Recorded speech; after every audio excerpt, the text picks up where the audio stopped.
朝起きた瞬間から、私たちは、私という存在を前提に生きています。自分が何者であるか、どこから来て、どこへ行くのか、その根源的な問いは、いつの時代も私たちを捉えて、話しません。もし、その私の定義が、あなたがこれまで信じてきたものとは、全く異なるとしたらどうでしょうか。このチャンネルでは、西洋哲学から東洋の古典まで、人類の知の源流を探求していますが、今回は、その中でも、最も古く最も根源的な自己、探求の書に焦点を当てます。それは、紀元前のインドで生まれたウパニシャットと呼ばれる文献群です。ウパニシャットが問いかけたのは、まさにこの根源的な問い、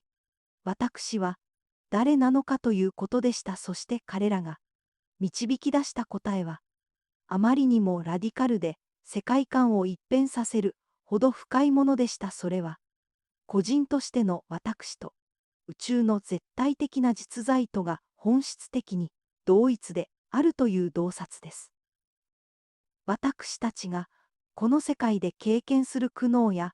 終わりのない輪廻転生、そして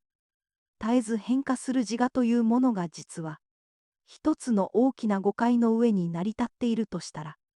この古代の賢者たちの教えは、二元性を超えた絶対的な真実へと私たちを導いてくれるはずです。今日私たちはウパニシャットの中心思想であるブラフマンとアートマンの同一性という概念を深く掘り下げていきます。これは単なる哲学的な学説ではなく、人生そのもの、そしてこの宇宙の構造を根本から変容させる古代インドの壮大な知恵なのです。私たちが日常的に感じている私という限定された意識、つまり自我、エゴは、実は仮の姿に過ぎません。ウパニシャットは、その奥底にある永遠で不変な真の自己、すなわちアートマンを発見せよと説きます。そして、そのアートマンこそが、宇宙全体を貫く究極的な実在ブラフマンと完全に一つであるというのです。この究極の同一性を表す、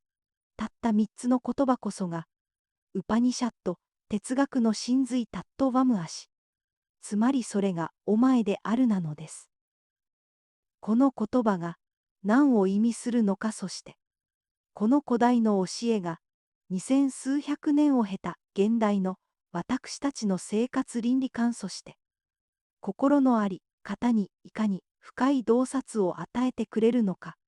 この知的な旅路にどうぞご一緒ください。現代社会における自己探求やマインドフルネスのルーツをたどると、必ずこのウパニシャットにたどり着きます。なぜなら彼らは抽象的な思辨だけでなく、直接的な経験と徹底的な内省によって真理を発見しようとしたからです。サーベーダの最終章、ヴェーダーンタとも呼ばれるウパニシャットの世界へ深く分け入っていきましょう。ウパニシャットの思想が成立したのは、紀元前8世紀から紀元前3世紀頃にかけてです。これは古代インドにおいて思想的な大転換期が訪れたことを示しています。それまでのベーダ時代においては、儀式、特に生贄を捧げる大規模な祭祀やジナが宗教的、社会的に最も重要な行為でした。人々は神々を祀り、儀式を通じて現世的な利益や死後の展開での報いを求めていたのです。しかし時代が進むにつれて、儀式主義に対する疑問が生じます。外的な行為や形式的な祭祀が本当に究極的な真理や永遠の幸福をもたらすのだろうかという疑問です。特に森に陰性した賢者たちや社会の枠組みに疑問を持つ知識人たちの間で、この内省的な探求が深まっていきました。ウパニシャットは、この内面への転換を象徴しています。彼らは、儀式の外的な炎ではなく、人間の内なる意識の炎にこそ、宇宙の真実が宿っていると考えました。その探求の場は、祭司場から師と弟子が向き合う森の中の陰性地アーシュラムへと移ります。ウパニシャットという言葉自体が、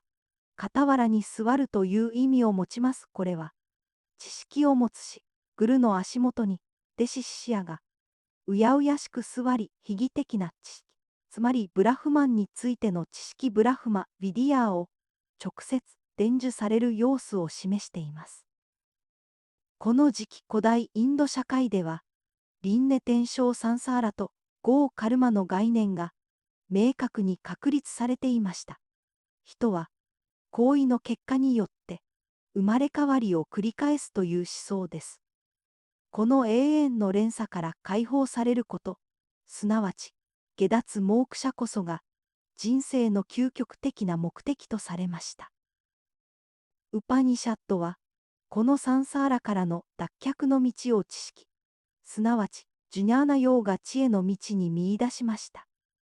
儀式や行為カルマは、一時的な報いしか生まないが、真の知識は、束縛の根源である無知アビディアを根こそぎ破壊すると説かれたのです。この教えの多くは、対話形式で構成されています。例えばブリハット・アーラニアカ・ウパニシャットでは、賢者ヤージュニャ・ワルキアが妻のマイトレイーにまた、チャンドーギア・ウパニシャットでは、ウッターラカが息子シュベータケートに、この資源な知識を伝授する様子が描かれています。彼らの探求は、古代ギリシャの哲学者たちが、アルケー万物の根源を探したように、万物を一つに統一する、究極の原理を求めるものでした。その原理が、私たちの個々の存在の最も深いところにあると結論付けられたのです。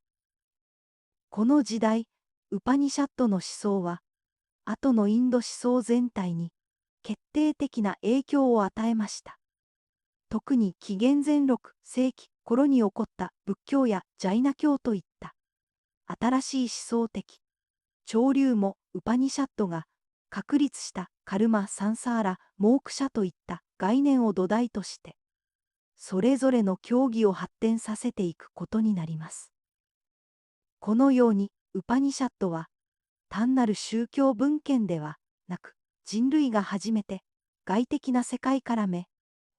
展示自己の意識の構造そのものを探求し始めた壮大な哲学的試みであったと言えるでしょう。この内省的な旅こそがインド思想の真骨頂なのです。では、その内省的な探求によって賢者たちは具体的に何を見たのでしょうか。その核となる概念ブラフマンとアートマンについてさらに深く見ていきましょう。ウパニシャット、哲学の門を開ける鍵となるのは、ブラフマンという概念です。ブラフマンとは、この宇宙全体の根源であり、究極の絶対的な実在を指します。ブラフマンは、時間空間そして因果律といった、私たちが普段経験するすべての限界を超越しています。それは、生まれることもなく、滅びることもなく常に変わることのない永遠の実態です。では、ブラフマンを言葉で表現することはできるのでしょうか。ウパニシャットの賢者たちは、この問いに対し極めて特徴的なアプローチを用いました。それがネティネティ、つまりではないではないという否定の神学です。ブラフマンは、私たちが思考できるいかなる、属性いかなる概念いかなる、形も持っていません。それは、肉体でもなければ、心でもなく感覚でもなければ、感情でもないあらゆる限定的な定義を否定し、尽くした、その後に残るものこそがブラフマンなのです。しかしブラフマンは、単なる空虚ではありません。それは、存在サッと意識チッとそして、至福アーナンダという三つの本質的な特性を持つとされます。ブラフマンは、純粋な存在そのものであり、純粋な意識そのものであり、そして、無限の喜びそのものなのです。一方アートマンとは、個々の人間あるいはすべての生命体の内容に存在する真の自己、魂の核を指します。私たちが普段私と呼んでいる変化し続ける自我や個性記憶や感情とは根本的に異なるものです。アートマンは誕生や死、喜びや苦痛といった現象に左右されることなく常にすべての経験を静かに見つめている観察者です。それはあたかも劇場で繰り広げられるドラマを舞台の外から眺めている観客のような存在です。ウパニシャッドはこのアートマンがいかにして私たちの肉体感覚思考といった5つの差やパンチャ後者に包まれているかを体系的に分析し、その皮を一枚一枚剥がしていくことの重要性を説きました。この内省の旅を通じて賢者たちは驚くべき発見に至ります。それは個人の中に内在するアートマンと宇宙全体を貫くブラフマンとが質的にも本質的にも全く同一であるという事実です。これがウパニシャット哲学の中心原理非二元論アドバイタです。チャンドーギやウパニシャットにおける父ウッターラカと息子シュベータケートの対話はこの同一性を説明する最も有名な箇所です。父は息子にあらゆるものの根源にある究極の真理を教えようとします。父は息子に塩の塊を水に溶かし翌朝その塩を探させます。塩は形としては見えなくなっていますが、息子が水の一滴を舐めるとその水全体が塩辛いことを知ります。父ウッターラカは言います。塩が見えなくてもその本質が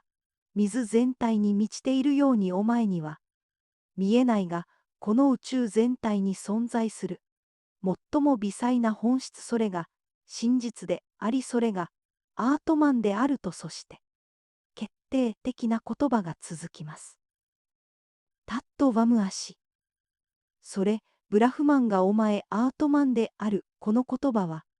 あなたという個体が宇宙の絶対的な実在と分かちがたく一つであることを力強く断言しています。このマハーワークや大いなる真言は知的理解を超えた存在全体を揺るがすような気づきを促すためのものです。この真理を悟ることこそが究極の目標モークシャなのです。しかしもし私たちがブラフマ、アートマという究極の真理であるならなぜ私たちは苦しみなぜ自分が限定された個人であると信じてしまうのでしょうか。その原因こそがマーヤ幻影とアビディアムチです。マーヤとはブラフマンという単一の実在の上に多様な名前と形、すなわち現象世界を映し出す幻想的な力あるいはベールのようなものです。私たちが現実だと思っている時間や空間分離といった概念はマーヤによって生み出された現象に過ぎません。このマーヤの力によって私たちは真の自己であるアートマンを見失い一時的な現象である肉体や自我に固執してしまいます。この見誤りこそが無知アビディアでありサンサーラ輪廻の根本原因です。ウパニシャットの賢者たちはこの無知を打ち破るために人間の意識の構造を徹底的に分析しました。特に人間の意識を4つの状態に分けて捉える分析はアートマンの普遍性を証明する重要な鍵となります。第一の状態は、覚醒状態ワイシュバーナラです。これは、私たちが日常的に経験する状態であり、感覚器官を通じて、外的な世界を認識し、肉体と自我に強く同一化しています。苦痛も喜びも、この状態を通じて生じます。第二の状態は、夢見状態怠惰さです。この時、感覚器官は閉じられていますが、心は内的な印象や記憶に基づいて、独自の幻想的な世界を作り出します。ここでの経験は、外的な現実とは関係なく展開します。第三の状態は、深い眠りプラージュニャです。ここでは、夢も外的な知覚もなく、すべての意識の対象が溶け込んでいます。一種の無差別の静寂が支配しますが、まだ、無知の種アビディアは残っています。そして、これら、三つの状態を支え同時に超越しているのが、第四の状態トゥリーヤです。これは、覚醒でも夢でも熟睡でもなく、感覚や思考を完全に超えた純粋な意識そのものです。トゥリーヤこそがアートマンの真の姿であり、普遍の観察者です。私たちは、眠りから覚めたとき昨夜は、よく眠れたと記憶していますが、このよく眠れたことを知っている者こそが、トゥリーヤすなわちアートマンなのです。このトゥリーヤの状態を文字や言葉で直接表現することは不可能であるため、ウパニシャットは、オームエイという静音に、この4つの状態のすべてが集約されていると説きました。オウムの音の3要素へは、それぞれ覚醒夢見熟睡の状態を表しそれらが、溶け込んだ後の沈黙無音こそが、トゥリーヤ、つまりブラフマン、そのものであるとされます。この深遠な知識パラ、ヴィディアーを達成するための実践が自己、探求瞑想そして、徹底的な感覚と心の制御です。型。ウパニシャットの有名な弓と矢のメタファーは、このプロセスを具体的に示しています。弓は、ウパニシャットの知識であり矢は、アートマン真の自己に向けられた集中した心でありそして、標的こそが不滅のブラフマンであると説かれます。心をそらさず真理に向けて集中を続けることの重要性が強調されています。ここで言う知識は、単なる書物の理解や学問的な知識やパラ、ヴィディアではありません。それは、自己と宇宙の分離が完全に解消される、直接的、体験的な悟りを意味します。この悟りの瞬間無知の束縛は、断ち切られ人は永遠の自由を得るのです。この非二元論こそがインド思想の核心であり、西洋哲学が長らく抱えてきた精神と物質主体と客体の分離というジレンマに対する古代インドからの最も雄弁な回答なのです。私たちは自分自身を限定的な存在だと誤解している限り無限の苦痛と輪廻を繰り返します。しかし一度このブラフマン、アートマンの同一性を悟れば、その瞬間から私たちは永遠の至福アーナンダに満たされた存在として世界を経験することができるのです。ウパニシャットが提示する究極の目的は、苦悩からの絶対的な解放すなわちモークシャです。これは、この世的な成功や死後の天国への移行といった一時的相対的な幸福とは一線を画します。サンサーラ、つまり輪廻のサイクルは、私たち自身の行為カルマの残差によって駆動されます行為そのものは悪ではありませんが、その行為が自己の利益や欲望に根ざし結果への執着を伴うときそれは新たな束縛を生み出します。モークシャはこのカルマの連鎖から完全に自由になることを意味します。それは、もはや行為の結果に縛られることのない状態であり生とし、苦痛と快楽といったすべての二元性を超えた不動の境地です。この境地に達した人、G1 ムクタイケル下脱者は、もはや有限な自我にとらわれていません。彼らは、行為を続けていても、その行為は個人的な欲望からではなく、宇宙の法則ダルマに従い無しなる衝動から生じます。では、この2000数百年前に確立された非二元論の教えは、現代社会において、私たちにどのような道理察しと応用をもたらすでしょうか。その関連性は驚くほど深遠です。